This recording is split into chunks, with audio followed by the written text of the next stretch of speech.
Hello, my friends. If you like this video, don't forget to subscribe and don't forget to hit that like button and share the video with your friends. Please support the channel if you can. I appreciate all the support. You can become a Patreon for as little as $1 a month, or you can make a one-off donation via PayPal if you wish. All the links are in the description box below. Thank you. In Egypt, we've got plenty of lists of kings, which are about 70–80% accurate with modern chronology of modern Egyptologists. But most of those lists of kings, but most, let's say, evidence-based, like the Palermo Stone, the Manetho's Kings list, or the Turin's Kings list, which are most reliable and which are in about 70–80% consistent with what we know about dynastic Egypt. All of those texts are telling us that the history is older, that before the first pharaoh there were other pharaohs, that the history of Egypt is about 36,000 years before, the first Egyptians that we know. So, again, the same case with the older history.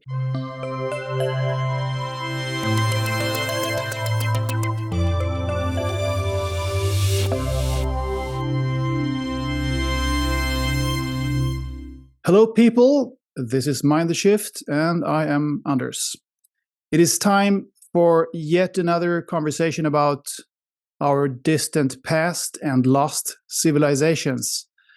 I am delighted to introduce you to a brilliant young man living in Poland, Aleksander Czeszkiewicz. Welcome to the show, Aleksander. Thanks for having me on, and welcome everyone. Yeah, great. I hope I got your name right there. Czeszkiewicz. Yes, you nailed it. Okay. Really. When it comes to, over the border speakers, so everyone is getting it bad, but you actually got it right. Well, I don't speak Polish, but I'm pretty interested in languages. Polish is a challenge, but it's cool. I think it's a cool language. A lot of sh sounds in there. Yep. Anyway, so you have written this book called Deja Vu, or Deja Vu, if we want to do it in French, the original pronunciation there.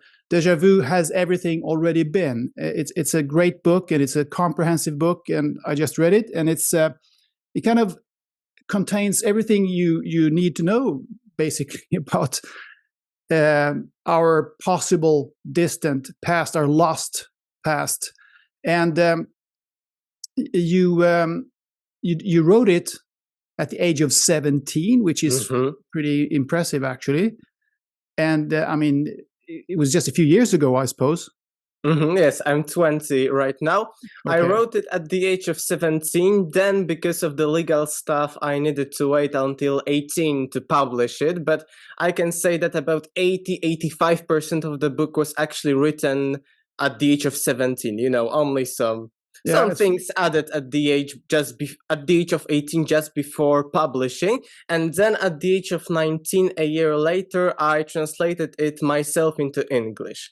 So that was also a huge challenge for me. But I think I managed to do it without, tons of mistakes. Maybe a few, but it can be read very easily because I read hundreds of books in English, actually, not only in Polish. And I have to say that after, the final translation, it was, in my opinion, really nice to read, not, it didn't feel that it was that much translated.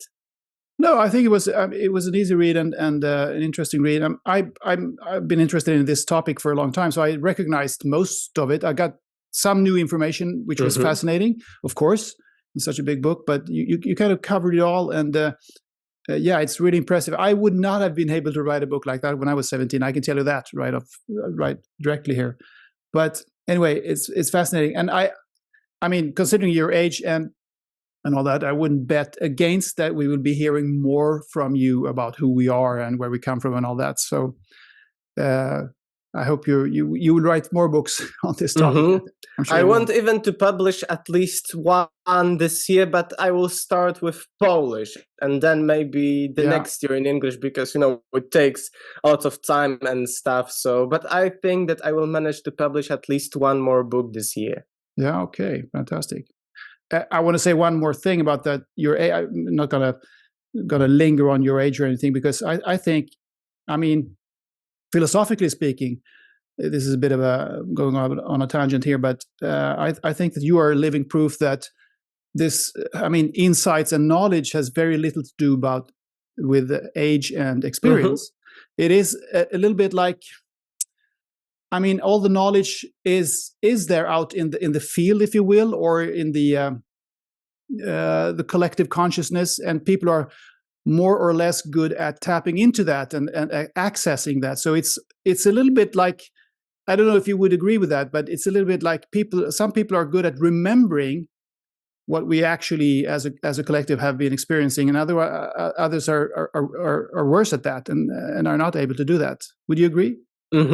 Yes, I agree with that, but my first book was actually more from a materialistic side, not from that spiritual. Maybe the ending about the cyclical time was more philosophical, but when it comes to the entirety of my book, it started because I was actually reading a lot, I was learning a lot. My mother used to be a historian, so I had some sources already at home.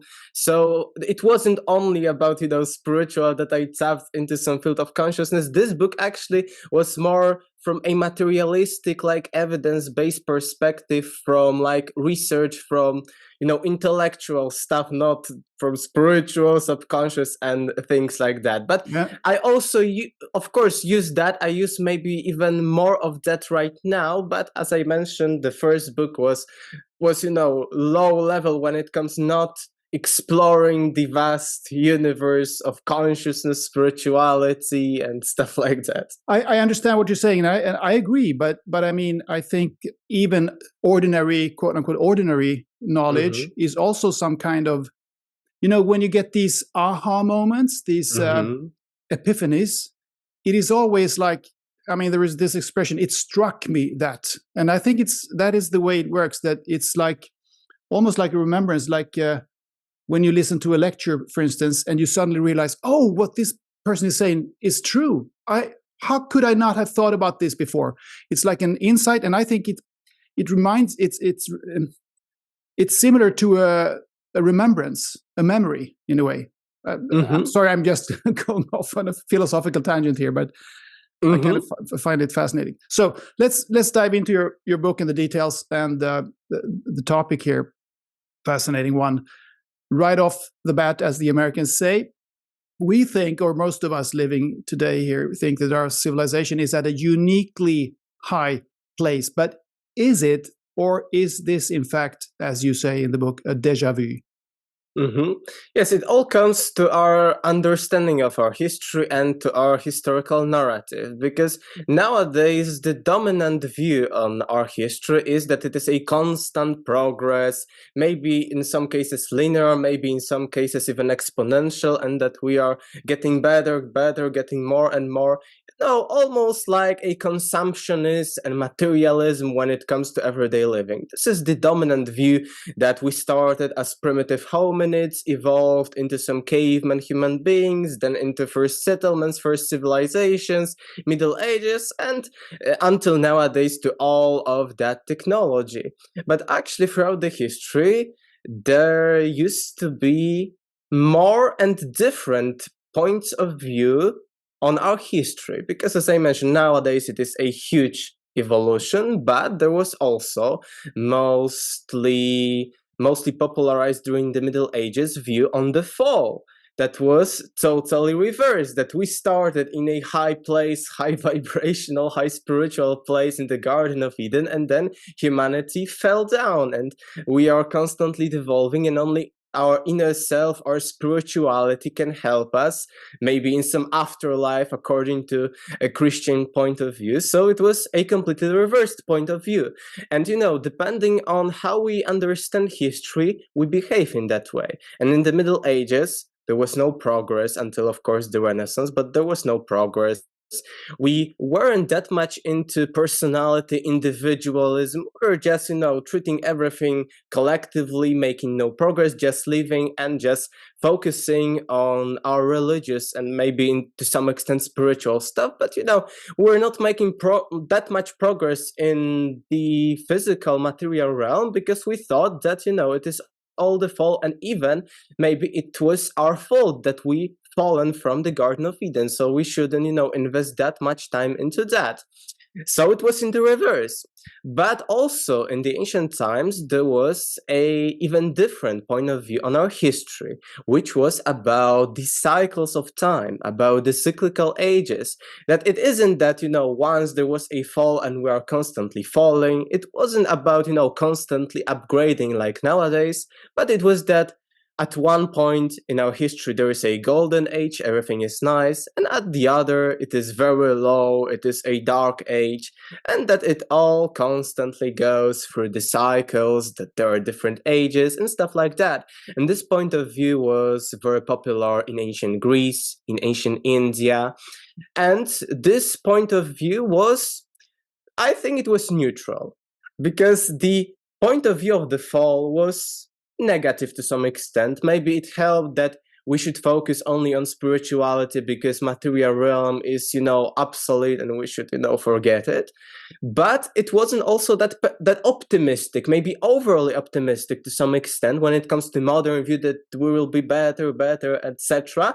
But, it creates, I think, this modern view, this harmony, because we are at the point that, oh no, maybe we are constantly progressing, but maybe there are other problems. Maybe we will go extinct. Maybe there will be, some catastrophe. Maybe, when we are in this harmony, we are attracting, I think, even, in a pure material like mind stuff, we are attracting opposite views. So we are saying, oh, everything is better, but we have apocalyptic visions. And when it comes to this point of view of cycles of time of our ancient ancestors, it was neutral. Okay, there will be maybe darker age, there will be a better age, but we always have hope for the future because at some point, maybe not during our lifetimes, but maybe after us, there will be again the golden age. So that won't be that bad. So this, as I mentioned, everything depends on our point of view, and I think that it dictates how we are thinking and how we are behaving. So I think that, the modern point of view of constant progress has its downsides, and I think that the cycles of time is neutral. That's why Deja Vu has everything already been, because what if a similar situation happened in the distant past? What if, civilizations, falls and downs of them, and plenty of other stuff? What if all of that is cyclical? And at the end of the book, after analysis of our maybe lost history, I am analyzing the true cases of repeated history that may point that our history is really repeated, and it may be in accordance to maybe metaphysical, maybe cosmic cycles concerned with a special wobble of our planet. You're referring to the precession of the equinoxes, I guess. And what about there are these yuga cycles in the Vedic Hindu Vedic tradition, and there are astrological cycles. You've studied them both, I know. What do you think about those? Are they the same thing, or is one more plausible than the other, or how do you see these cycles if we are in? These are similar things, actually. And when it comes to yugas, I will start with comparisons to the Greek ages, because there are plenty of similarities, and I think that, both the Greek ages and the yuga cycles of the Hindu thought are the same thing, but, distorted over the centuries. Because basically in the yuga cycles of time, there are four ages. Each age is twice as long as the previous one. And we start with the dark age of Kali Yuga, which is mostly about material stuff. And, if we have 4 ages, and, one is the dark age, then it is the half age, half good, half bad, then there is like 3/4, and there is like pure spirituality. So in the Hindu thought, there is a nice analogy that it is like a cattle that stands on all the four legs, then it is like standing on three legs, then it is standing on two, and then it is finally falling with one leg. So this is a great metaphor for those ages. And actually this cattle, this, let's say, bull or a cow, I don't remember if it was bull or a cow, but it was, I remember, cattle. This cattle represents our overall spirituality, but not spirituality in the modern sense, but righteousness. You know, what is right? Like the ancient Greek philosophical concept of necessity, you know, that there are some things that are just right in themselves. So, you know, in natural law, some people talk about natural law. Is that the same thing? Yes, a similar step. But, you know, the righteousness, you know, what is right at the moment? And this, you know, it is rooted also, but a little bit distorted with the caste system, that if you're in a particular caste, it is right for you to do that which is in that caste. If you like ikigai, you know, if you are good at something, if it is beneficial to others, this is your, this righteousness, this necessity, what you have to do. So, but this is on the collective level, on the level of all humanity during a particular age. And it mentions that, you know, during this golden age, which is called Krita or Satya Yuga, there is full righteousness. Everyone is to such an extent, let's say, intuitive. Everyone knows what to do, that almost 100% is righteousness. You know, humanity is spiritual, there is the golden age. Then there is the third era, and the cattle stands on 3 of 4 legs, which is in 3/4 and is called the Treta Yuga, the age of wisdom, of knowledge also. So it is like a cool age, but, you know, not that ideal, perfect. Then there is the Dvapara Yuga, which is the half of everything, and is called also the age of energy. I don't know, maybe because everything is going smoothly, fast, but this is the age of energy. And then at the end is the Kali Yuga, which is the dark age, the age of materialism. And interestingly, we have these Yuga cycles described in, let's say, those texts that are most ancient, like Mahabharata. In Mahabharata, Yugas are very, very, I think, nicely described. And that description from Mahabharata, which is one of the oldest ancient texts in the world that we know, and this description is very, let's say, similar to a modern description, but I will come to that in a moment. Okay. And there is a description of those ages, but then there is this Kali Yuga, the age of matter, and there is a mention that people will be so absorbed into matter, they will like be cut off of the source of their spirituality, that they will be like animals to some extent. And there is mention that that there will be, of course, a few saints or sages that will be more like psychic, more spiritual, but most people will be like immersed in this material world, also called Maya, the illusion in the other Hindu texts.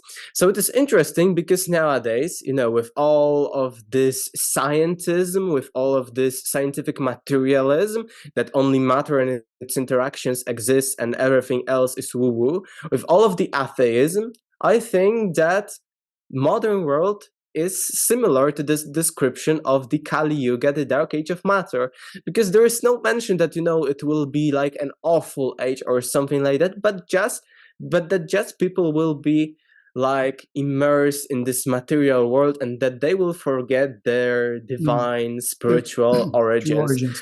Yes, and it will lead to the fall of humanity also. Is that in the no, this is like cyclical, and yeah, but I mean a fall, periodical fall, one of many falls, if you will. Yes, it is, you know. And according to your calculations, is this period where we live, when we live, that we are living in now, is that corresponding to would it correspond very well to a Kali Yuga, or would it be some other? I will start with the fall and then calculations, because calculations are very, you know, very sophisticated, but also to some extent easy to understand. But let's start with, you mentioned the fall. You know, we say that the universe just is neutral, let's say. So according to the Hindu thought, it isn't bad. It is just, you know, how the nature works. You know, even without humans, with all of our planet, with all things natural, have some catastrophes. We used to have throughout history catastrophes that were natural. And, sometimes having this dark period is beneficial to actually, creating a new life, creating something new, a new chapter. So there isn't a mention that it will be that bad, but it is a, let's say, fall of humanity from spirituality to materialism. But that isn't the catastrophe, apocalypse, the end of the world. But because when it comes to those yugas, it goes then in reverse. So we have this half age of Dvapara, then we have this dark age of Kali Yuga, the worst, and then it comes back to Dvapara. So, it is like a down, but we are going up again. So maybe the fall, in quote unquote fall, could be theoretically that a period which is a little bit like it has been the last 200 or 300 years, very materialistic, very scientific and natural scientific, and where we have wars and we have a lot of people who want to just make money and all that. But I mean, we haven't obviously perished completely. We haven't gone extinct, but I mean, we're still here. But could that also be defined as a kind of a fall, perhaps in that description, in the Mahabharata description of it?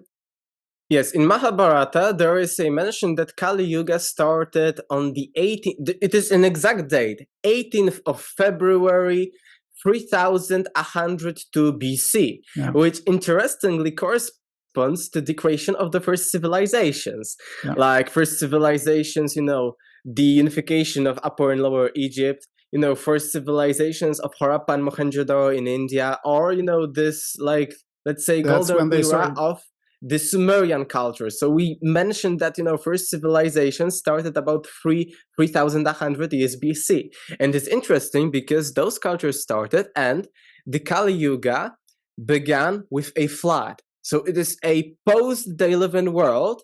And it may be that, why those civilizations appeared, because maybe there was another cataclysm. Because in my book, I actually say that I think that we have the most evidence for some kind of a catastrophe, great flood at the end of the last ice age, with Plato's description of Atlantis 9600 years BC. But what if there was another kind, maybe like some milder cataclysm before the beginnings of the first civilizations?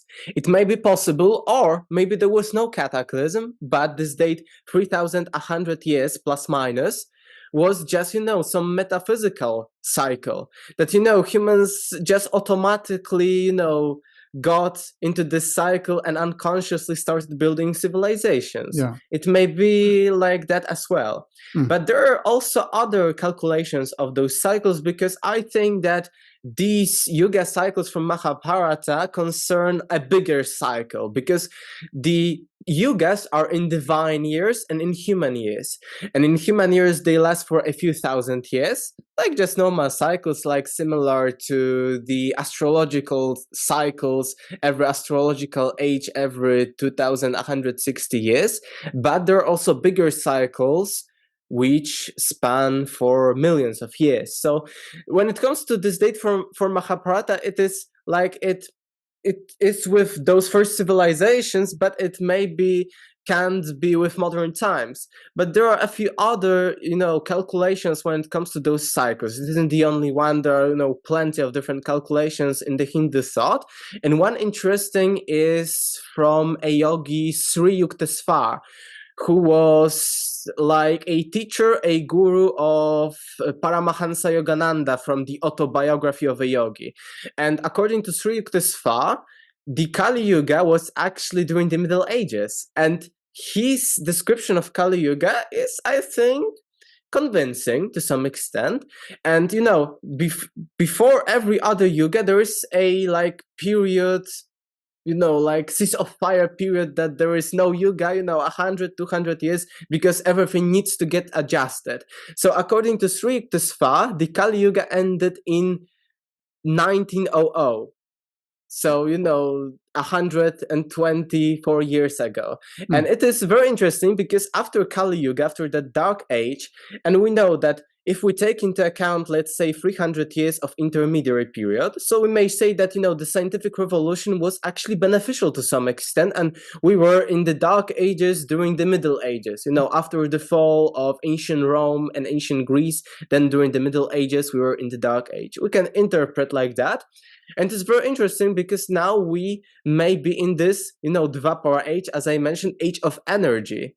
And energy, consumption, creation, and everything when it comes to energy made a boom during the 1900s, and nowadays is constantly evolving. So we may actually come back from this dark age of Kali Yuga and up into the other age, and this, half spirituality, half materialism, which is similar also to nowadays, that we have at the one hand atheists and scientific materialism, and at the other hand we've got all of those new spiritual movement.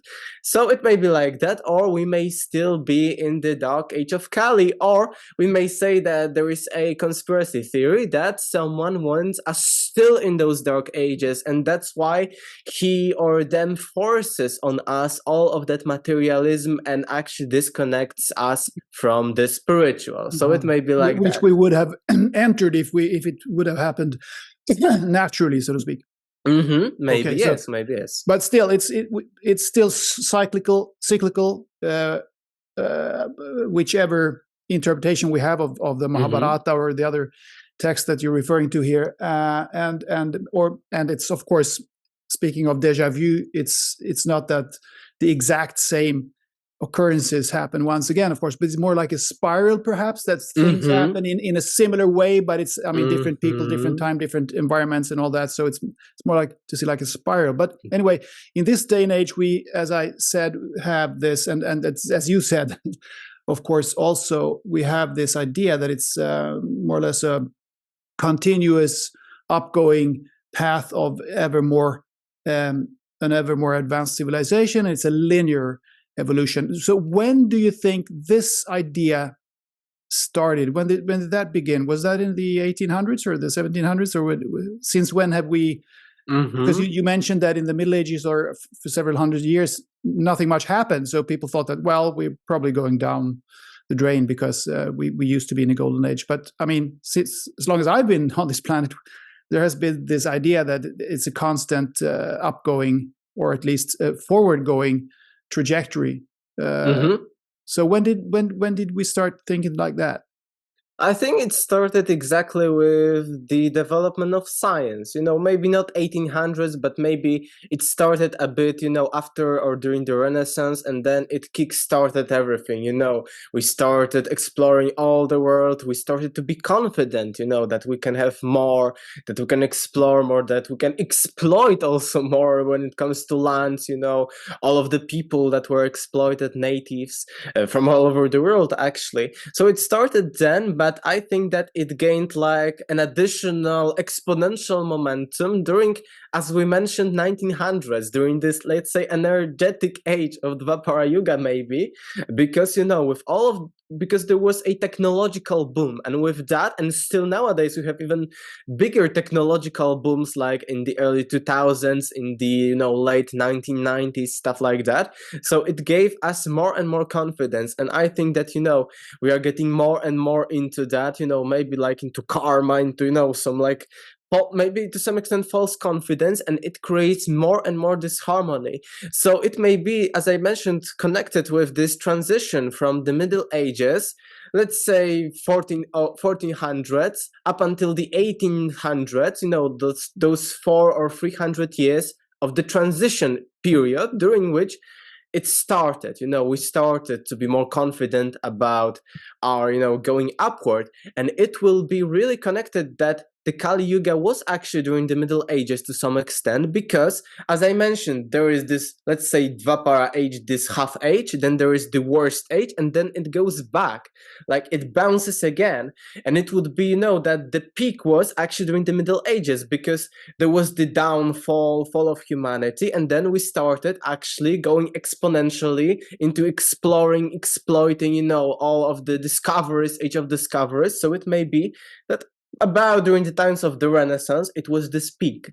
So nowadays we may go back into this age of energy, Dvapara Yuga. So it may be, I think, like that. Alexander, isn't it in a way a bit outrageous that we don't know where we come from? I mean, that should be our birthright, one would think. And isn't it also a bit strange that so many people don't seem to care? Why is that, you think? I think that, as I mentioned, that nowadays we are more into that progress. Everything's progressing. We are going forward, but we are not balanced. And as you mentioned, most people don't even care about the origins, about the past. We destroyed plenty of antiques, plenty of monuments, plenty of stuff from the past. So it may be, as I mentioned, this disharmony created with, like constant desire and wanting for progress.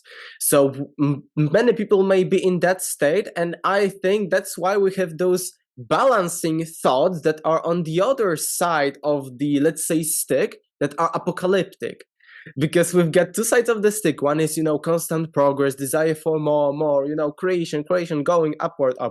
But then at the same time, and even within the same communities, same people, we have this apocalyptic vision that it's fascinating. I meet these people all the time on both ends of the stick, as you say. Mm-hmm. Yes, exactly. So I think that this desire, because, it's very nice for the ego that we are making constant progress, and it is very comfortable that I don't need to care about my past. I don't need to care about the mistakes I made, because there will be new things. And then, even from my own, let's say, like inner spiritual journey, I see that sometimes, because of that desire for more, because all the world around us is coming for more, is telling us that that there will be better, don't worry, and stuff like that. And then we are actually leaving behind things that are unfinished. I used to do that a lot in my past. Now I'm more conscious about it. But, if we leave things unfinished, like our history, like maybe even some recent history, like some problems that we haven't resolved, but, don't forget about them. Let's go more and more.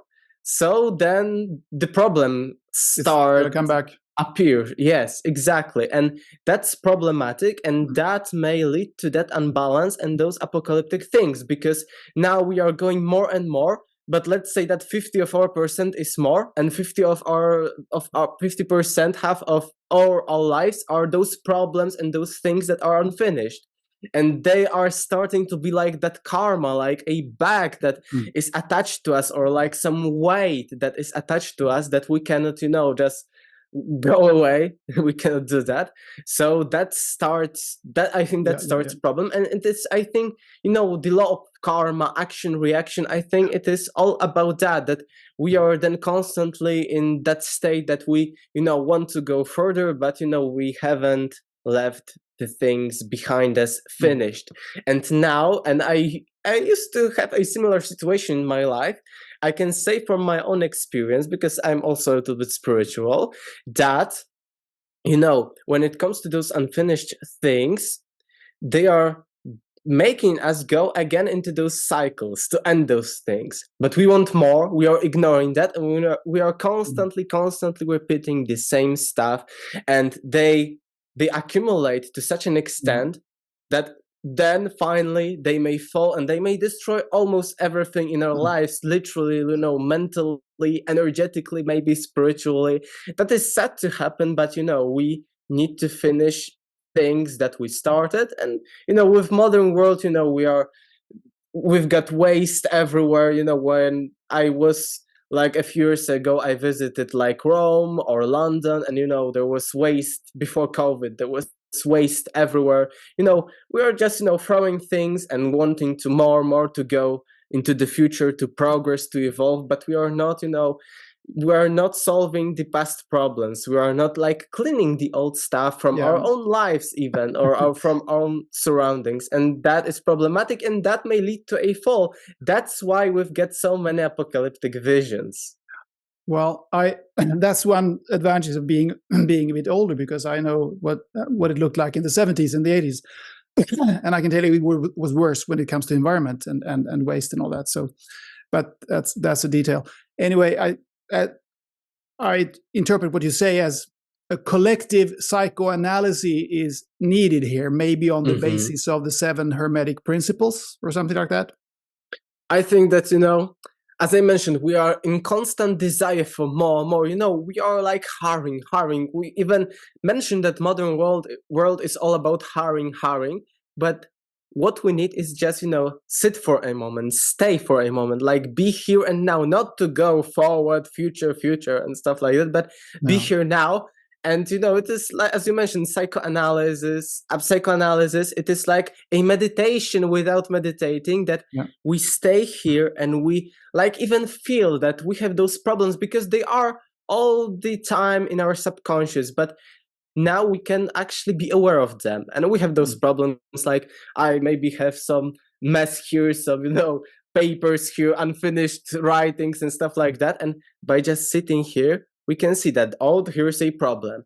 And even by sitting here, we see that within this hurry, with all this hurrying, we used to maybe think that, those problems were either unnecessary or they were impossible to be solved. But when we sit right here, as you mentioned, psychoanalysis, as we start to see all those problems, we see that either they are easy to make or that they are important. The things that we thought were unnecessary accumulated to such an extent that changing them, solving them, will change the entire lives of us. So I feel personally that it is the case like that. Yeah. So Alex, how did your deep interest in these questions about our ancient past begin? How did it all start for you? It is very interesting. And, since a very early childhood, as I mentioned, my mother used to be a historian. So I had, plenty of books, stuff like that. And my mother was a historian, so she taught me how to read and write at a very early age. So I went to preschool, like some kind of kindergarten, and I already knew even quickly how to read and write. So it was an advantage to me. And as I mentioned, I have plenty of sources. Also, I had plenty of time because I didn't go much to the kindergarten before school. I was just with my mother. I was living in a huge freedom. So I, as I mentioned, sit here and now and just, all the problems and all the things to make are appearing to you, you are becoming aware of them. So from a very, very early age, I was interested in the entire universe. Actually, I was watching documentaries, some things were understandable, maybe some things not, but I was just watching, skimming through those documentaries, skimming through all of the textbooks, books that I found at home, just for fun. I was like collecting minerals, collecting rocks, and being interested to holistically in the universe, the earth, the history, in those areas mostly. And then, as my life progressed, the school and, at school, everything was not interesting to me, too simple, too basic. Maybe not too basic, but, everything was ordered, at those early ages, we know everything about every topic. It is like that, there was no place for an imagination, because when I was free at home and I was, watching every, let's say, documentary I wanted or skimming through any book I wanted that was at home, I had a freedom. I could do whatever I wanted with that. I could, speculate, maybe Atlantis existed, maybe not, maybe the core of the earth is like that, or maybe not, I was free. But then at school, you are not that free. So I think that all of that diminished for many years to me up until the middle high school. Because in middle high school, I was in a situation when middle high school was to be eliminated. I was the last year of the middle high school in Poland at that time. And because of that, in order to get to high school, there were twice as much people. So it was very hard to get, to a good school, wherever I wanted. But there was a solution, because if you attended a district, a voivodeship competition, which was of a very high level, if you get high rank in that competition, you can go wherever you can, whenever you actually want, whenever you actually desire.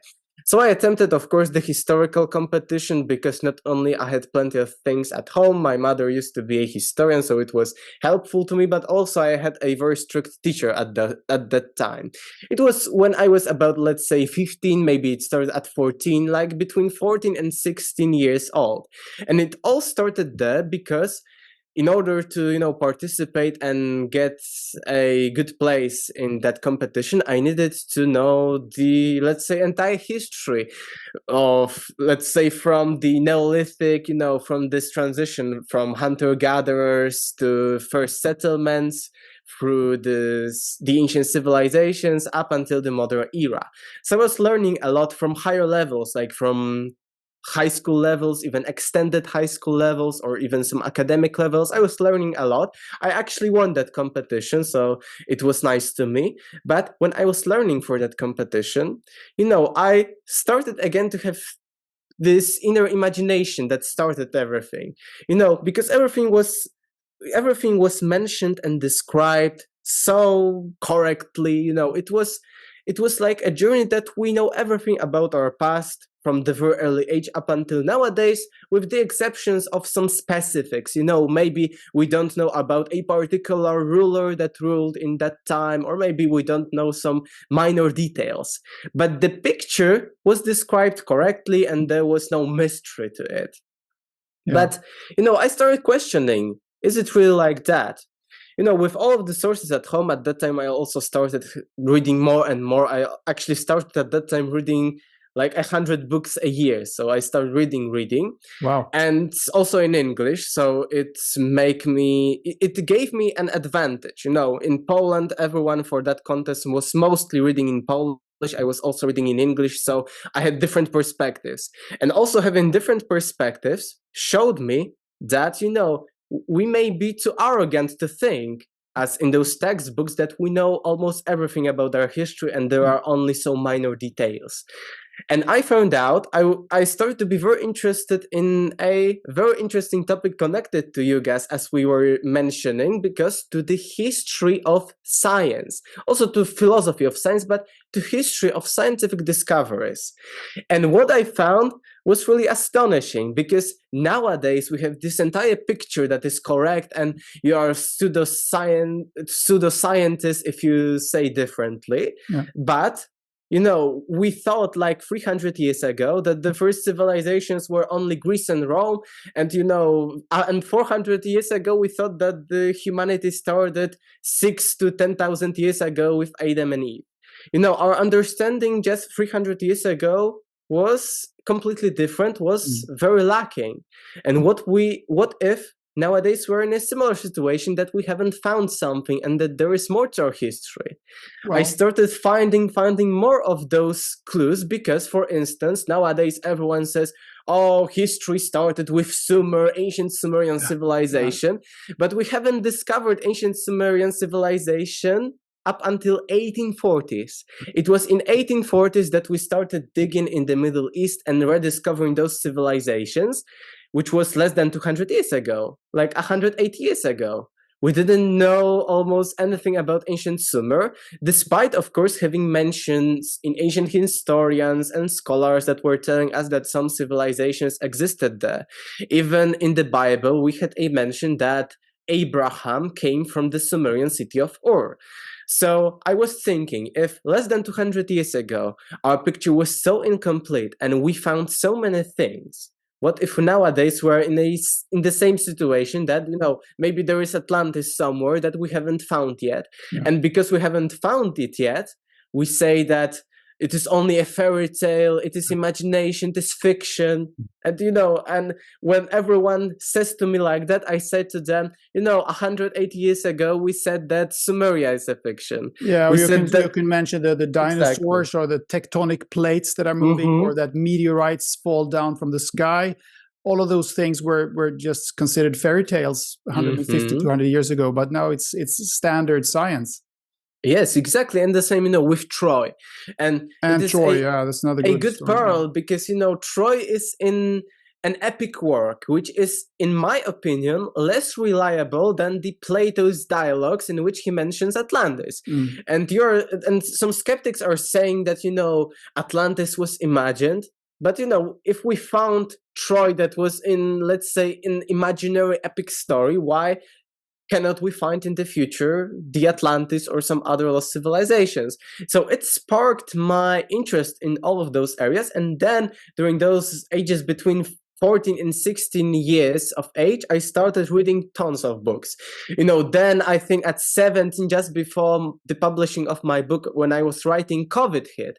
So I had plenty of time, the e-lessons, and I was like reading almost a book a day during those lessons because they were so boring. And, it all helped me. It actually was a little bit. So one of the few good things with COVID then, that people got time to read and write books.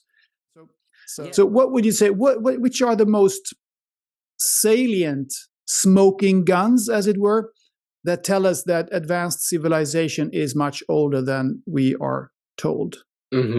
So the first idea, to sum up in one sentence, was that throughout the history of science, we were taking back the roots of our civilizations many times by thousands of years, and the roots of humans themselves by even hundreds of thousands of years.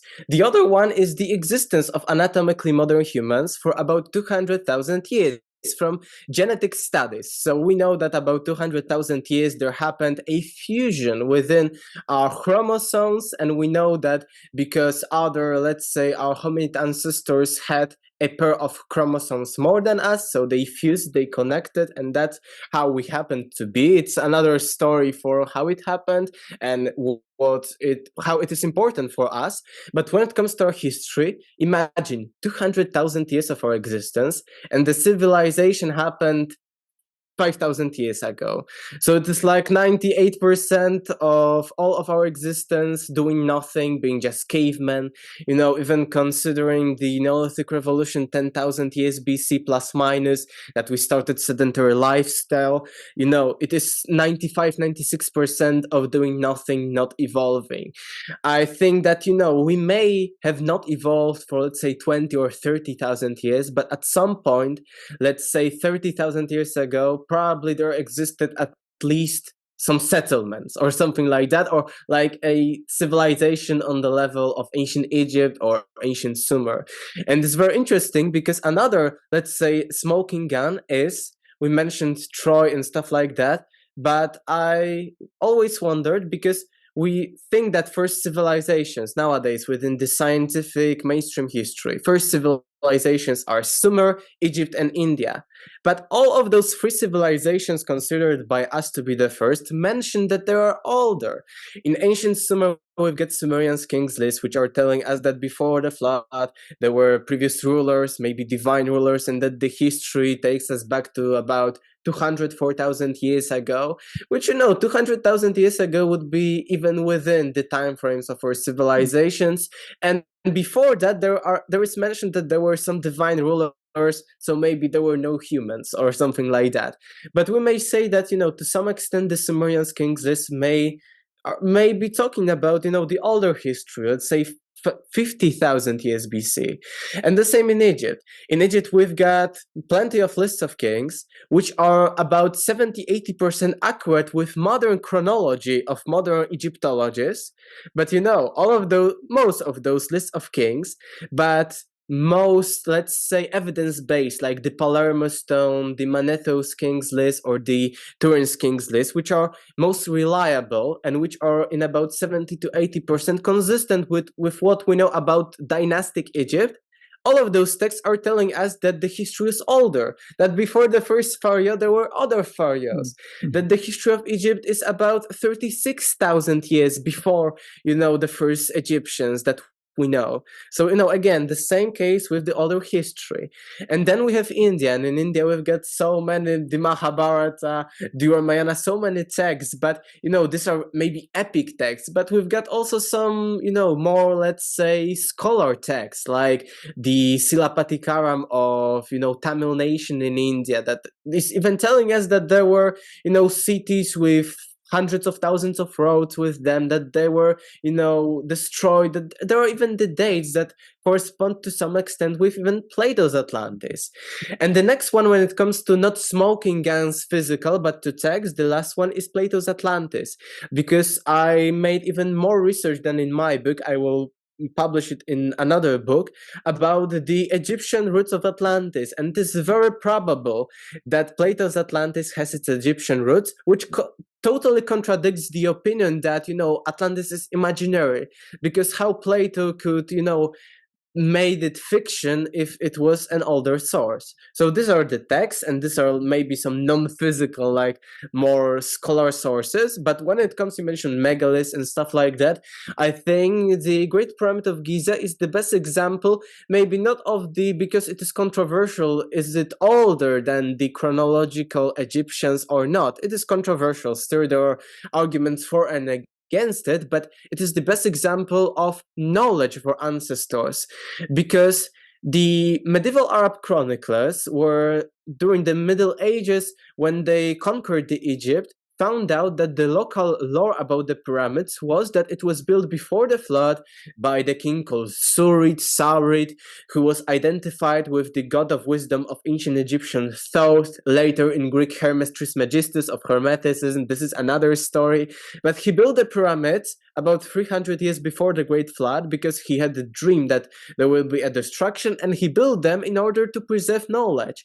And in the pyramid, we've got number pi, the golden ratio, number phi. We've got the measures of the earth, which are not coincidental, because even in the high school, I made in English I've got it something here, an essay like about 2,000 words, something like that, and it was very controversial. My teacher wasn't happy about it, about the prehistoric measures of the earth before the first measures of Eratosthenes of Cyrene. And there are so many clues that the measures of the earth were encoded in the Great Pyramid, were new before the first measures, as I mentioned, in ancient Alexandria.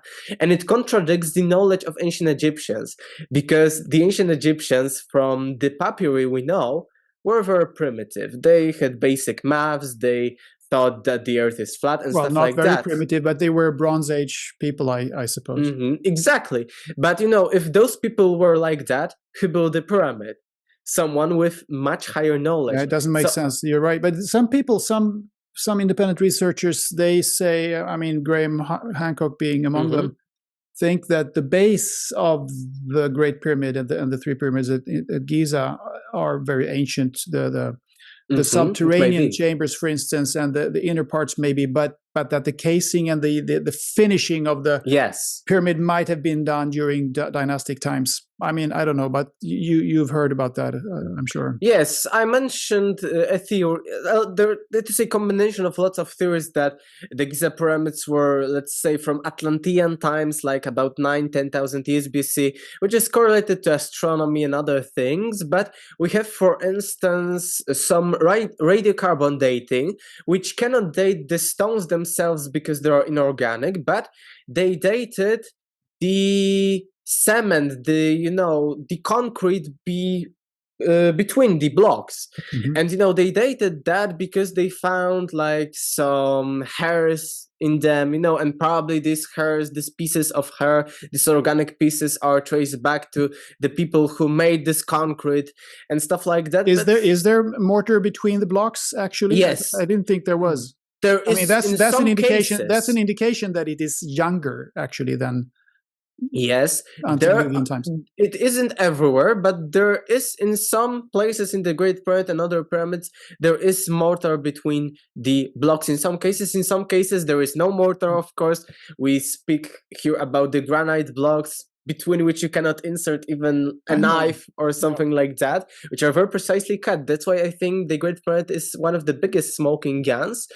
But, again, this mortar, as you mentioned, may be from much more recent times. Maybe there were some modifications made to the pyramid. We know, for instance, that there were casing stones that are not today. So maybe, during the time of taking those casing stones, they made some modifications to the pyramid. That's why I think we are in the middle ground. We have arguments for that the pyramid is of the later origins, of the Egyptian origins, and we have arguments against. So it may be, for instance, like Graham Hancock is telling us that the base or that some part of the pyramid was older. It may be the case, but the knowledge is there. The mathematical precision is also there. Yeah. So I think that that's why it's a bigger smoking gun. And I found, again, history of science, Isaac Newton, even great mathematicians like Pierre-Simon de Laplace, one of the first atheists of the current era. Those people believe that the Eratosthenes of Cyrene, which is considered to be the first person to measure the Earth, wasn't the first. And I think that it is connected to the Great Pyramid and the pre-Diluvian knowledge about which, plenty of peoples from all around the world are speaking. Yeah, I went to Peru and Bolivia a little over a year ago, and I've been to the pyramids as well, but I was very little. I was only 7 years old, so I can't remember much. But I remember we went into the Great Pyramid and all that. But I can't really recall having this great feeling of greatness and all that. But in Peru, I was very, very fascinated and impressed by some of the sites there, not mainly Machu Picchu, which is the most famous one, because it's a beautiful setting, but the structures themselves are not as impressive as in Ollantaytambo or Sacsayhuaman, which is just outside of Cusco. And Cusco itself, central Cusco, has some fantastic walls and this ancient temple, the Coricancha.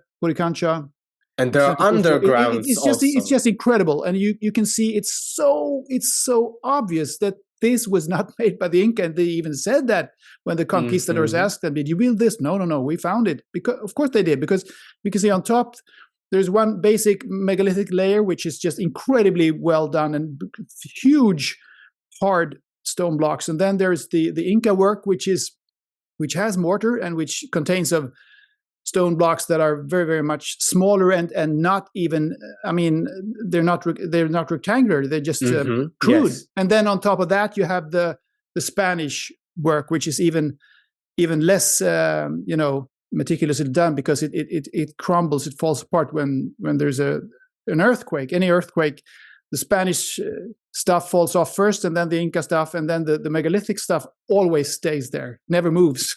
Doesn't matter how much the earth shakes. So I think another smoking gun. I think Peru might very well be, those places may be incredibly old. They can be 100,000 years old. I don't know. There are people speculating about that. You should really go there.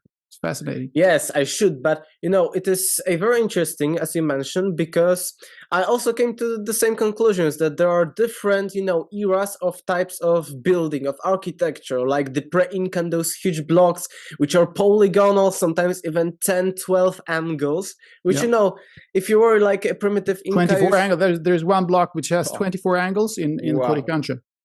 Yes, exactly. So if I were a primitive person, I would just maybe make them oval or even rectangular or something like that, but I wouldn't mind doing, all of this stuff. Or maybe they were like, there are some theories and there is some lore to that. They were melt into those places, into those things. So that would be maybe easier if they had some technology to maybe soften the stone in some way. Yes, so maybe that could be... I saw this theory just the other day, high voltage into the stone to make it softer in a way, and then put it in place. Maybe, but I, because of the copyright stuff, I used like 20 or more illustrations, images from old books from 1800s, because there are no copyright. And they were, before all of that Spanish buildings, they were showing us what conquistadors actually saw when they went there. And it is amazing because, from those pictures, you might think that, it was an entire like megalithic civilization. It wasn't just, some huts and some like houses or some settlement like that, but it is like an entire mosaic megalithic like civilization that again was maybe uncovered, and maybe some people inhabited it later. And I think that it is another smoking gun. And we mentioned that the pyramid, that some blocks without mortar may be older, and maybe that mortar is from much more recent times. And it may be because the same polygonal walls can be found beneath the pyramids of Giza, in those most, the oldest and those most underground layers. We see that, I think in my book I showed or not, but it is the same. If I took those pictures and give you no context and maybe no color, made them all gray, and I showed you, you would say, oh, they are all Incan. But one would be in those pre-Incan, those from Peru, and one would be from the third pyramid of Giza. The same style with the same knobs, and the same, for instance, can be found in Osirion, which is a temple a bit underground, which may provide us the information that it was older, maybe when the ground was lower or something like that. And there we also have those megalithic, those polygonal walls with incredible precision again. And the same structures can be found also in the Far East, in China, in Yangshan, I think in Japan. There are similar, maybe not identical, but also similar. These things are found all over the world. In Greece, there are similar stuff. And lately, researcher Matthew Lacroix, I was really shocked because there is the same style of architecture near Lake Van in Turkey. Oh. So again, he's doing a film about that now. I yes, think, exactly. So I was again researchers. The same style of blocks. So that is another smoking gun. Yeah. This thing with carbon dating, it's really frustrating that you can't date stone. What do you think would happen if somebody came up with that technique that to age date stone as well as organic material? That would change everything, wouldn't it? But you know why there wouldn't be a technique? I'm an optimist, and I am for all of the potential of human capabilities, but there wouldn't be that technique because you would date the stone itself, which is it could be billions of years, so that doesn't exactly. That doesn't so there is no technique for that, But you might be able to date the machining on the stone. Cuts, you can the cuts, for instance.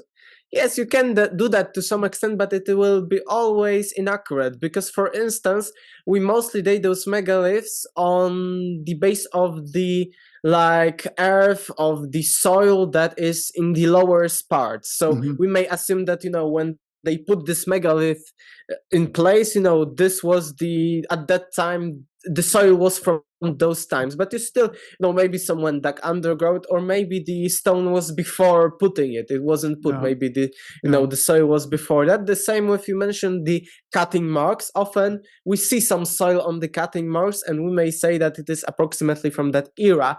For instance, Göbekli Tepe is a great example of megaliths that were dated accurately to some extent. Because we don't know that. We know when it was buried. Exactly, because we know when it is buried. Maybe it is much older, but we know when it was buried, and we've got very, very early ages, so it may be even older than that. But still, it is, I think, a good technique because we see the last human activity at that time. But again, we cannot say but when maybe exactly. Perhaps someone comes up with a technique that kind of can be able to timestamp the changing of the structure of the stone when you cut it, if you see what I mean. I mean, I'm not a chemist or a physicist, but there might be some changes to the structure, the molecular structure of the stone when you cut it, and so you can maybe find something there. I don't know. Maybe it's possible. Maybe, but when it comes to casual things, it is very, very hard. That's why the pyramids, the same thing. We've got the mortar, but we cannot date the stones. That's the case. To play or act as devil's advocate a little bit here, another thing that is also a bit frustrating for us. I mean, people like you and me who actually think that it's obvious that there was something before the Younger Dryas cataclysm and all that, but it is that, I mean, from time to time, standard archaeology, paleontologists and people like that, scientists, they find remnants of ancient humans, but it seems to be always skeletons, bodies, remnants in primitive graves. Why haven't we found any graves that are, I mean, apparently for people who have been living an advanced life, or wouldn't that even be detectable? Perhaps, I don't know. I've been thinking about that, because they find bones from time to time. Actually, speaking of how old Homo sapiens is, you mentioned the 200,000 year time frame, which is correct, of course. But I know that they have in Morocco found even older remnants of Homo sapiens that might be 300,000 years old. So anyway, why don't we find these advanced graves? Yes, it is all about, what doesn't disappear during such long periods of times, because we think that all the skeletons and all of that stuff will be still after hundreds of thousands of millions of years. But actually, when it comes to skeletons, when it comes to things like that, these are very rare actually, because matter decomposes very quickly, and only we can have, like we've got, for instance, examples of mammoths that were found frozen, and because they were frozen for about 10,000 years in Siberia, we still have their blood and we still have their hair. But these are very rare conditions.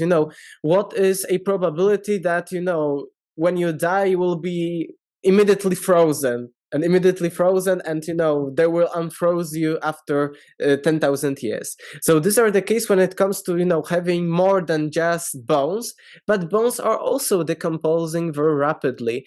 When it comes to all of the remains of different species and stuff like that, these are actually very rare, because they only remain from, when it comes to skeletons like of dinosaurs, we often see them either in coal, either in some stones and stuff like that, because in those conditions there is no air, no oxygen. And in other conditions, for instance, if I were to die in the forest may be wet, there may be mud there, and my remains will remain for much shorter period of time than if I were to die in the desert. In the desert, there is no water, there isn't much water, and the conditions are for much longer preservation. That's why we have some mummies from the deserts, not only in Africa, but also I think even in Peru, that are still with some material origins, not only bones, bare bones, but also some like nails, some like fragments of our skin and stuff like that. But conditions that enable us to find a skeleton or thing millions of years ago are very rare actually. There are mostly non-oxygen conditions, like if you were if a layer of, for instance, oil or something like that was above you after you died, then you would be still able to find you. But many of the things decompose very rapidly, because as I mentioned, there is mud, for instance, there are wet conditions, there are like meltings even during the spring. So when it comes to any actually remain of any organism on Earth, those remains that we have in museums and stuff like that are very rare examples, and most of the others haven't survived to our times. So it is the same with modern world, as I mentioned. If now I go to the forest and die, after tens of thousands of years, probably there wouldn't be much from me. But if I was a primitive person on Sahara, within the hunter-gatherers, like on the Kalahari Desert or somewhere else, they would find me after thousands or even millions maybe of years later. And when it comes to technology, it often enables us to different conditions. And also when it comes to the technology itself, the decomposition times of plastics is up to 1,000 years, maybe a few hundred years. The decomposition time of metals is erosion in millimeters per year. So those things wouldn't last for millions of years if there aren't non-oxygen conditions. So if I was buried with my watch under a layer of airtight, let's say, oil, they would maybe find after hundreds of years the watch to some extent intact. They will see that it is advanced technology. So we should look in those kinds of environments then. Yes, exactly. But these are rare. Maybe beneath the seas, because the sea level was much lower before the the cataclysms? For the megaliths and stuff like that, but for technology, in the seas, there will be also a corrosion. Just yeah, but maybe if as you say, in non-oxygen environments, we might find these so-called out-of-place artifacts. There have been a few found. I mean, we have the schist disk in Egypt, for instance, but should be some other. It would be cool if somebody found some, out-of-place artifact that is obviously very, very, very old. Yes, that's why most of those, controversial, as you mentioned, out-of-place artifacts are, some necklaces in coal or stuff, always in coal, or like hammer in some are, of course, hoaxes. I know there are plenty of hoaxes in that community, but I think some maybe, genuine stuff, but as we mentioned, in coal, maybe in oil, and stuff like that, and that's why they are so rare. And we find only one, because plenty of people, you would find more if it was from an advanced civilization, but we don't know what were the conditions at that time. As I mentioned, because you mentioned that there may be like some coal or some oil, but if it was, let's say, this airtight layer was 10,000 years after my death, there still wouldn't be much from me. It should be like immediately after that, or shortly after the death of me or some civilization, if it was to survive. That's why I mentioned this. It is a very good example of that mammoth on the Berezovka River in Siberia, because it was immediately frozen. Maybe it was a catastrophe, or maybe it was such a harsh winter, but this mammoth wasn't unfrozen until recently. It was constantly frozen. That's why it survived. But if there was this Iceman Ötzi. You remember Ötzi in also northern Italy or southern Austria, and it was that man had actually been deep frozen for I think 5,000 or 8,000 years, and it wasn't the body wasn't uncovered and wasn't. Yes, that's why we have the remains of him. But, these are very rare conditions. Actually, plenty of people, even the skeptics, which are so educated, so intelligent, superior intellectually than others, because they are for science, not for some pseudoscience, even they, don't have that imagination that those conditions are very rare. When it comes even to the species that inhabited planet, we can correctly assume that 99.99% of all the species went extinct already, because there were so many things happening, so many, as you mentioned, tectonic plates, cataclysms, even cataclysms that we know, like the comet that struck and the dinosaurs were extinct, So there were plenty of things and plenty of conditions that were not good for preservation of any stuff. And as I mentioned, I start my book actually in the first chapter by showing the decomposition of modern materials. And as I mentioned, plastics, few hundred years up to maybe 1,000 years, metals, millimeters per year, so in million years, with, let's say, humid, wet conditions, there would be nothing. Only glass, maybe 10,000, 20,000 years, but most of the stuff would decompose very rapidly. Only stone lasts.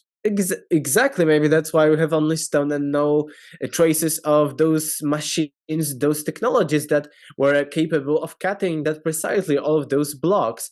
But imagine that nowadays is a catastrophe, and 20 or 50,000 years after someone wants to find us, there wouldn't be much from us. Maybe, as I mentioned, there would be some oil layers, or maybe freezing in some colder regions. But these are very rare examples. Okay, let's go back to something you mentioned a little bit before here. I personally have no problem with the Earth having experienced several cataclysms, or humankind having experienced several cataclysms, and the latest big one being maybe the one 9,600 years BC, as you've already talked about. But there is something mystical after that, after the Younger Dryas period. It is a period which Robert Schoch, the geologist and geophysicist, Robert Schoch, who's also been a guest on the show here, he calls it the solar-induced dark age. And he says solar-induced because he is of the opinion that an unstable sun was the main culprit behind that cataclysm. And that's an open question. It could have been comets or anything, but might be part of the answer. He leans towards that theory. So he calls it a solar-induced dark age between the latest cataclysm and the restart of civilization, the year, as you said, 3100 BC, or if it was a little bit earlier than that.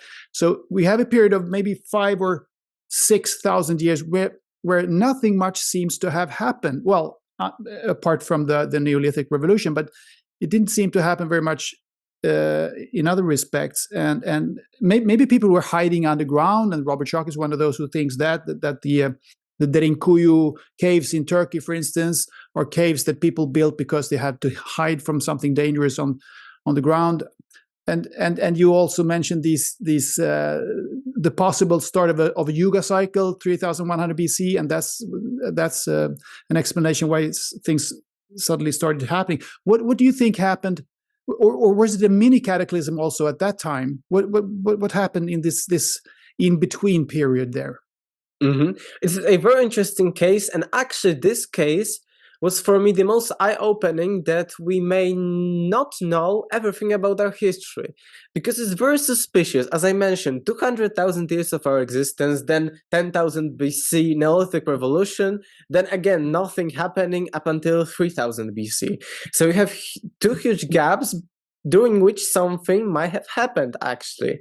So as you mentioned, the period of dark there are some myths, but there are plenty, of course, myths. Some myths are telling us that there was all night, and other myths are telling us that there was all day. So maybe a catastrophe led to some cosmic thing. Maybe, our orbit changed. Maybe, as Robert Schoch mentions, that there was a post-apocalyptic night, like after atomic winter, it is often called when it comes to atomic bombs, that there is a period of at least few months or up to a few or even few years or few decades of constant darkness. It may be possible because, for instance, there is a Zarathustrian legend of Yima, and actually, Zoroastrian religion is one of the oldest religions on our planet. Maybe Hinduism is older, Jainism, but it is still a very old legend about Yima, who, just like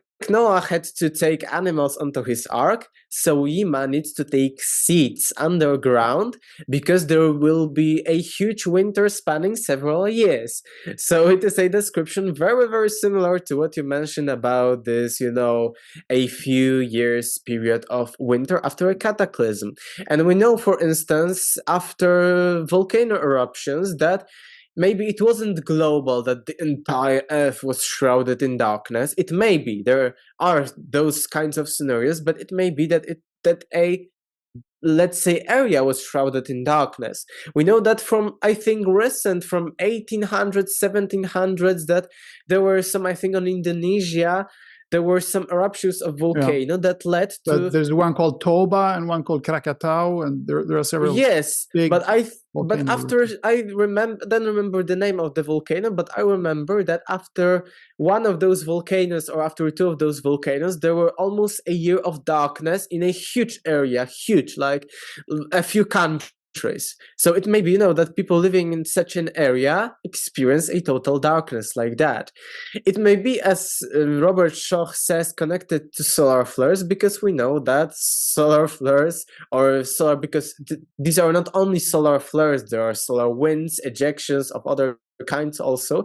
But it may be, we know exactly that there are cyclical things happening in our sun, so it may be that it led to that. But even when it comes to, like I mentioned, the cataclysm that ended the era of dinosaurs, we know that this cataclysm led to a winter on plenty of, places on Earth. And we know that it wasn't that the comet or somebody, it was, I think, planetoid or something like that. It wasn't that it hit the Earth and killed the dinosaurs, but it was the aftermath of that winter and all of the conditions that led to the extinctions of dinosaurs. Because when it comes to the darkness, there is a period, all of the vegetation, all of the plants are not, recovering. So, you know, There have been big animals. wildfires as well. I mean, we have after the during the Younger Dryas, we have the extinction of the megafauna. Not all of it, but 75% of the megafauna exactly died out during that period. So, and it might have been big fires. Exactly, fires.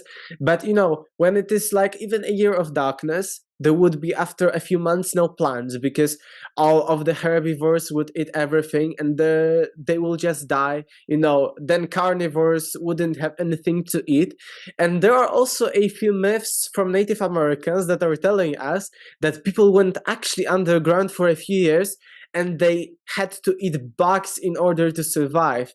So it may be a parallel of that, because you know, there are, as I mentioned, no plants, no herbivores, no carnivores, everything, all of the food chain is collapsing. So you go underground and you eat what is there, you know, maybe bugs, because there is actually no plants outside. So it may be that something happened like that, and we don't know if it was a comet, if it was a solar flare or something like that, but something cataclysmic, I think, happened at the end of the Younger Dryas, because, as you mentioned, 75% of megafauna, and I think the best and the stupidest idea of modern science is that humans overkilled them, ate all of them. It's a ridiculous theory. I actually used to believe that, but I don't anymore. Yes, so that is, as you mentioned, ridiculous.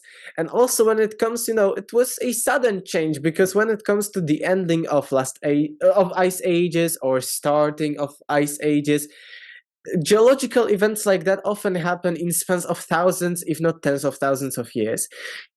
It's like 500 years about, because we don't know much, because as I mentioned, we cannot correctly pinpoint exact dates because it's geology, it is all approximate, but it was a few hundred years of constant meltings. And I think that even if those meltings, because some skeptics says that these meltings weren't that rapid, but even hundreds of years of constant meltings can lead to, you know, sinking of some islands, sinking of some cities, or even civilizations that are near coasts. Yeah, and it probably comes in bursts as well. Yes, so exactly. At some points, there's a big block of ice from the ice sheet there that just melts quickly. Probably creates some kind of mass flooding. Yeah, in some area. Exactly. So, you know, skeptics, I think the main problem of the skeptics is their closed mind and lack of imagination, because even we can say, okay, even if it was like a few hundred years of even centimeter per year, like the most conservative version is telling us, so still in Poland we are saying that if the water levels, the sea levels went up about 5 to 10 centimeters, like 1/3 of the Poland would be sunk. So you can imagine that constant sinking, and it wasn't like constantly in the same pace. Maybe, you know, when the temperature rises, we even nowadays see that some parts of the ice caps are falling down, you know, are being cut off because of all the water, and are falling and can create tsunamis or some other floodings. So I see that most of the skeptics do not have that imagination and are close to any possibility. They are too biased to even imagine such a scenario. And, you know, I think that most of the cities, just as nowadays, were nearby some water reservoirs, either near seas, near lakes, or near the ocean. And, you know, if it was even a centimeter or two per year, it would completely sink them in a single generation or during 2 generations. So I think that all of those myths and legends of the floods, of sinking, are actually can be pinpointed to that single era of the end of the last ice age, because we have the most geological evidence for that age. We mentioned that something maybe happened like a mini cataclysm before the first civilizations, as you mentioned with Robert Shaw, 3100 about years BC. And we mentioned that in Mahabharata there is a mention that it was a flood. But, we do not have that much of the evidence for that period of time. Most of the evidence comes from the end of the last ice age. It is a very well documented age. Some geologists even say that it is the most documented age in geology. When it comes to all the research all over the world, it is all about the end of the last ice age. So I think it was all about that, but maybe some miniature event happened during the, let's say, before the first civilizations, 3100 years BC. Maybe it was, as we mentioned, like a volcano is erupting and then there is a year of darkness. Maybe it was an event like that, or of 3-4 years of darkness, but it wasn't that big, just as the end of the last ice age. Yeah, maybe we will know one day. In this field, both you and I, we lean on independent pioneering researchers like Charles Hapgood, Eric van Deniken, Zechariah Sitchin, John Anthony West, Robert Schoch, Chris Dunn. What else? Who else? Graham Hancock, Randall Carlson, Robert Buvall, Andrew Collins, Brian Forrester, and lately also people like Ben van Kerkwyk and our mutual friend Michael Leflem. Do you feel that these people have already found out the bulk of these ancient mysteries, and or do you feel that by standing on the shoulders of these people, you will be able to dig up even more conclusive evidence eventually? I'm of the middle ground opinion to appeal to the most amount of people, that we are too arrogant in the mainstream to think that we know everything about our history. I am of the most opinion that it is a huge probability of those previous civilizations, but as I mentioned, I haven't found Atlantis. I don't know who built the Inca walls, but there is a huge possibility that someone before the cataclysm. And I'm of the opinion that there is plenty of things to be discovered, and that it isn't the case that nowadays we know everything, almost. We say that, in physics, in geology, in history, we know almost everything. It is too arrogant, in my opinion, and I think that it isn't the case that, those researchers found already. I think that these are only the clues, and this is the tip of the iceberg, because even Zahi Hawass, who is a very, very conservative, let's say at least Egyptologist, he mentions that still according to him, 70% of all the chronological Egyptian history lies still buried and undiscovered. Yeah, so if he says like that, so imagine, maybe we even found only 5% of. Well, if he says 70, history. I would say it's 95. Exactly. Maybe we only found 5% and 95 still awaits discovery. And as I mentioned, less than 200 years ago, we didn't know anything about Sumer or even other civilizations of ancient Mesopotamia. Right. So in 10, 20, 50 years, there may be much more. Maybe we may found Atlantis. Maybe we may find even civilizations before Atlantis. There is a huge potential.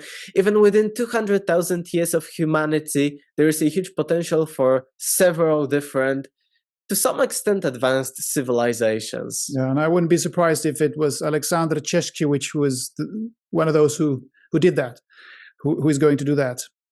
So what are you most passionate about in this respect? Do you want to dig more deeply into these ancient texts and documents, or are you dreaming of going out in the field, climbing pyramids and all that stuff?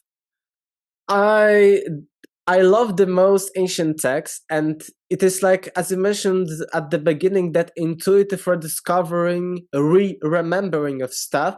Because sometimes when I read, for instance, the Hermetica, the original Hermetica from ancient times and stuff like that, when you read this text, there are mostly interpretations of scholars who are only scholarly looking at it from a perspective mostly of materialism, not believing in that stuff. But I love ancient texts the most, because by connecting all of those dots and all of the things, all of the information that I've read throughout the years, I can show such a holistic picture of everything, and such gold wisdom and knowledge, that I love the most ancient texts. But of course, I want also to explore the physical remains of all of that stuff. But I love the ancient texts because you read them from different eras, from different different areas of the world, and I actually came after reading them even separately to similar conclusions. It is all the same. It points not only to the distant past, as we mentioned, but also I am interested in philosophical conceptions like the universe, consciousness, mind of God, and stuff like that. And it seems that most of these most ancient texts, not of the later origins, are telling us a similar story and showing us a coherent picture. So I'm also, one of my biggest projects is actually more of metaphysical, philosophical nature than only lost civilizations and stuff like that. This was, I think, just a beginning in my, let's say, research, because as I mentioned, I started, let's say, as a materialist, but it started to, I started accumulating that knowledge, and it started leading me to a more holistic picture of the entire universe, not only, focusing on archaeology and history. So I will also research a lot like stuff like consciousness, universe. Sounds wonderful. Yeah. I mean, it all goes together, of course. Yes. You mentioned at some in the pre-interview form here that at some point you started having prophetic dreams. Would you mind sharing a little bit about what those were? Yes, I haven't mentioned that during my story, because actually it is a very interesting story, because I started, as I just mentioned, as an atheist materialist, because there was a religious tradition, Christian tradition in Poland, but I wasn't caring that much. I was more of an agnostic, let's say, position. I didn't know if those spiritual stuff existed, but it was parallel. Like during those years of my middle high school, between 14 and 16 years of age, it was parallel. One was like the, let's say, masculine intellectual research of history, lost civilization, science, and the other was like the feminine, like inner exploration, the spirituality. And at the same time that I started researching during my middle high school all of that history, I started parallel having prophetic dreams and stuff like that. And actually the prophetic dreams led to me opening to the idea of spirituality. And it's a very interesting story, because most of the people are in reverse, that when it comes to atheists, for instance, many of them used to be religious, spiritual, and they try to debunk any metaphysical spiritual concepts because they once believed in it, and they are superior rationally, and they don't believe it anymore. So actually my story is in reverse, that I started as a, let's say, skeptic, materialist, atheist, and I started exploring things. It is not about, in my case, about the belief in spiritual God and stuff like that, but it is more about experiencing it, like knowledge, like gnosis. So I started having prophetic dreams, and they kickstarted my spiritual journey at the same time. And I mentioned this interesting, like the masculine development, this research, let's say, this fighting for truth, for history, and at the same time this feminine stuff of the interior of spirituality, soul, consciousness, prophetic dreams. And these dreams, when it comes to prophetic dreams, it is, in my case, the most interesting that they are not that relevant, because those prophetic dreams are often so minor details that are unnecessary, that are completely, I don't care about them. Like a thing that will happen when I walk somewhere that is, beyond a coincidence, and it is of no great.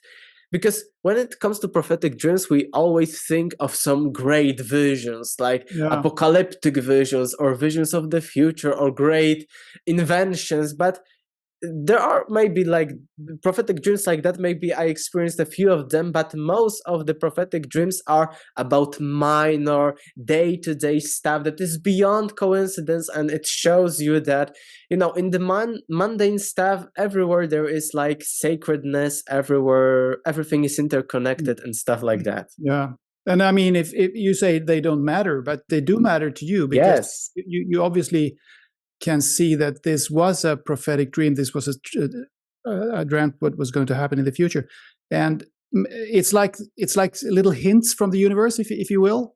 It's like some extent, tapping you on the shoulder. Look, this is actually real. Because I mean, if it were to be big things, maybe you wouldn't be able to handle it, or none of us would be able to handle it, because it's or you will be too much egoic about it. Or you can't handle boost your ego. Dimensional life on this planet, so it would be not very beneficial to you. And to humanity, Yeah.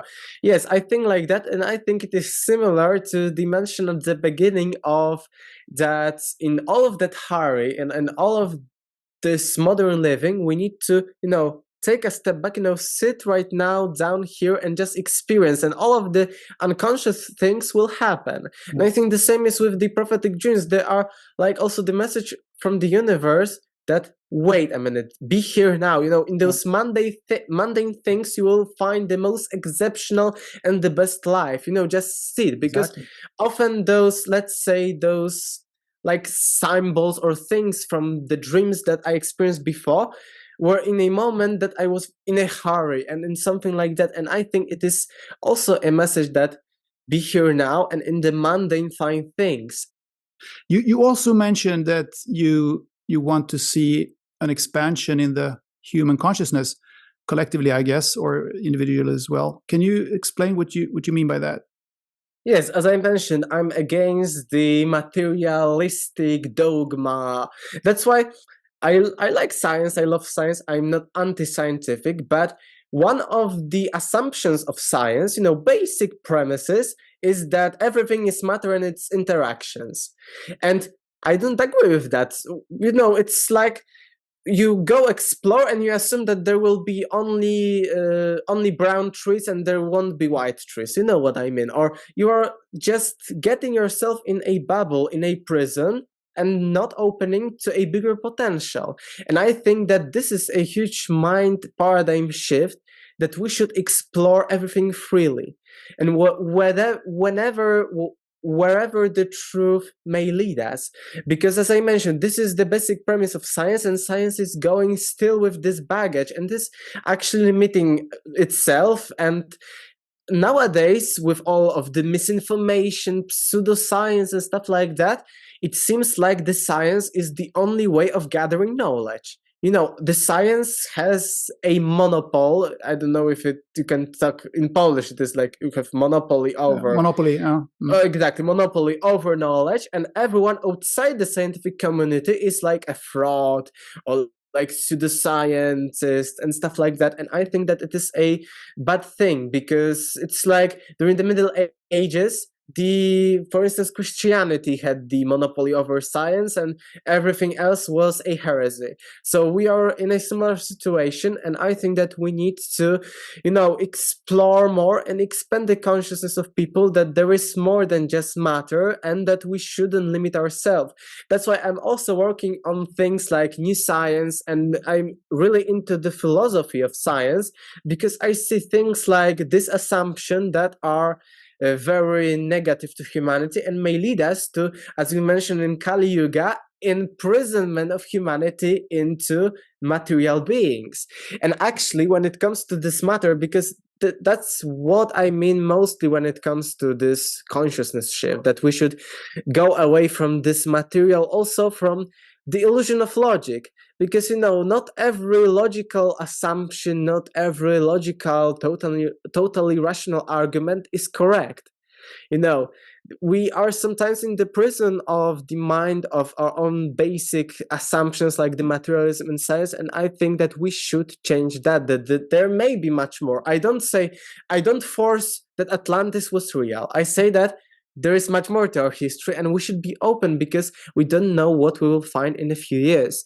And the same with the matter, science, consciousness, spirituality. So this is what I meant. And I think that we have too much from this Kali Yuga materialistic age that is still prevailing in our society nowadays, and that it is time to, cut that off and finish it. And I also think that there may be a bigger conspiracy involving the modern Satanism, which is more and more exposed in modern times. More and more satanic stuff is happening on a global level, in media, in public things, and it is connected to Satan, because Satan was so, in the basic story, it is not maybe canonical, but in the basic story, Satan was the best of the angels that God created, and he was so arrogant that he wanted to be better than God. So he, according to some stories, he created the material world. And I think that this imprisonment in material reality, like in modern scientific materialism and atheism, may lead to a global control of humanity, because it's easier to control someone behaving like an animal than someone who is like spiritual, or someone who is just, open-minded, intellectual, rational. And I think that modern world, including those Satanists, wants us to degrade humanity from our higher levels up to the levels of animals, because we have those animals' instincts within us, and I think that they want to use that for their advantage. And even Hermeticism were telling us that we have higher consciousness and lower consciousness, and that many people are like pigs. Even I think in Kybalion there is a mention that materialists are like pigs or like animals because they only focus on matter. Yeah. And the same was actually in Plato's story of Atlantis. The Atlantis fell because people were starting to be like animals. Plato in his Timaeus and Critias is telling us that people starting to be more animal-like than human-like, than rational-like, than intellectual-like, and because of that the Atlantis fell. So we may be in a similar situation at the peak of our, let's say, society, like in those, we mentioned this, all the exponential growth, when we have both sides. We have intellectual expansion, but we also have those primitive things that are, let's say, recommended to people, that you should, go to all of the pleasures and all of that stuff. So this is what very paradoxical. It all goes on at the same time. It's very paradoxical. It's a very complex world we're living in.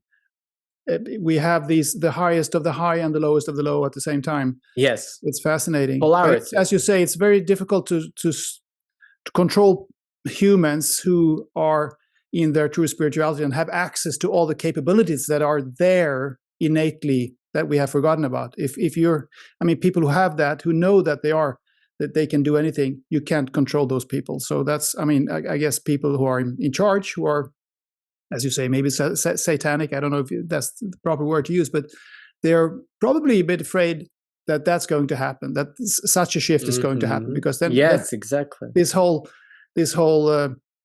matrix will just fall apart. Yes, exactly. That's why they want to still enslave us in the material world. That's why I'm against materialism in science and in overall lives of humanity. Couldn't agree more. Very wise, fantastic. So, Aleksander Czeszkiewicz, where can people go now to find out more about you and your work, your book? Yes, I have an English website, czeszkiewiczglobal.com, and my book, Deja Vu Has Everything Already Been, is on most Amazons, like in US, in UK, in Europe, in Australia, so you can find by Deja Vu Has Everything Already Been, and you can find me on the internet just by typing my name, copying and pasting my name and surname. I think most people would have to copy-paste because... Yes, exactly. Yes, exactly. That was hard for me, because once I was in a radio show that had like 3 million views, but because it was only in radio, no one could, check me out later, because, Czeszkiewicz, it was in US, so it was hard for me. But so the best thing is to copy paste. I'm on Facebook, YouTube, Instagram, and of course my book is on Amazon. My friend Aleksander, you're a beacon for knowledge-thirsty seekers out there. So thank you for being a guest on the show, and keep up the good work. Thank you for having me on.